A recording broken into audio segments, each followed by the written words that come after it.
விசுவாசத்தில் ஆபிரகாம் கூடாரங்களிலே பெரிய விசுவாசியாக இருந்தாலும் தங்குறது கூடாரம்தான்.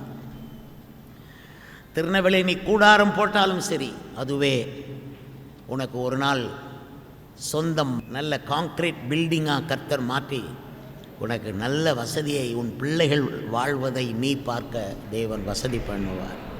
உன் பிள்ளைகள் உன்னை விட்டு வேறு தேசத்துக்கோ வேறு உலகத்துக்கோ வேறு பட்டணத்துக்கோ போய் சீரழிந்து போகிறதை கர்த்தர் விரும்ப மாட்டார். இருக்கிற இடத்துல சம்பாதிக்க பண்ணுவார்.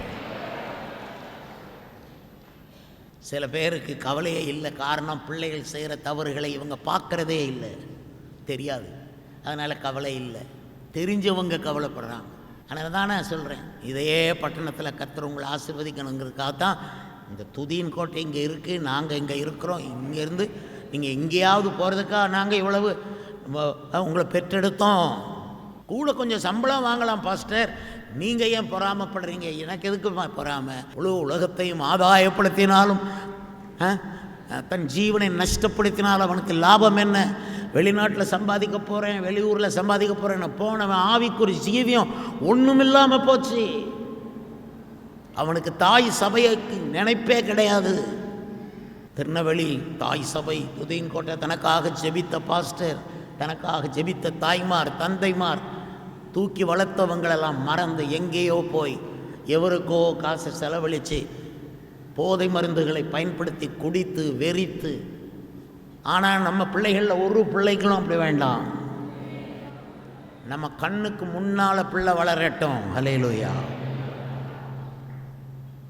நான் இருக்கிறேன்னா என் 5 பிள்ளைகள் என் கண்ணுக்கு முன்னால் வளர்ந்து, என் கண்ணுக்கு முன்னால் படித்து, என் கண்ணுக்கு முன்னால் சம்பாதிச்சு, என் கண்ணுக்கு முன்னால் வீடு கட்டி, என் கண்ணுக்கு முன்னால் கல்யாணம் கட்டி, என் கண்ணுக்கு முன்னால் உயர்த்தப்பட்டு, என் கண்ணுக்கு முன்னால் ஆராதித்து, என் கண்ணுக்கு முன்னால் உபவாசம் பண்ணி ஜெபித்து, என் கண்ணுக்கு முன்னால் ஊழியம் செய்து, என் கண்கள் சந்தோஷப்பட்டும் என் மீட்பர் உயிரோடு இருக்கிறார்.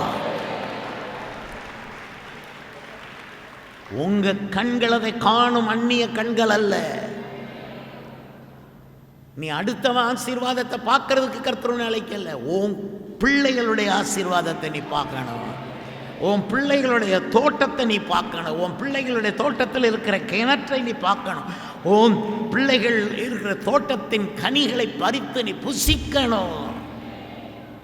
அதுக்கு நான் கர்த்தர் உன்னை வைத்திருக்கிறாரே தவிர உன் பிள்ளைகளை எவருக்கோ உழைச்சி எவருக்கோ கொடுக்கணும். நீ இங்கே உட்கார்ந்து கவலைப்பட்டு கலங்கி கொண்டு இருக்கணும். இது தேவ சித்தம் அல்ல.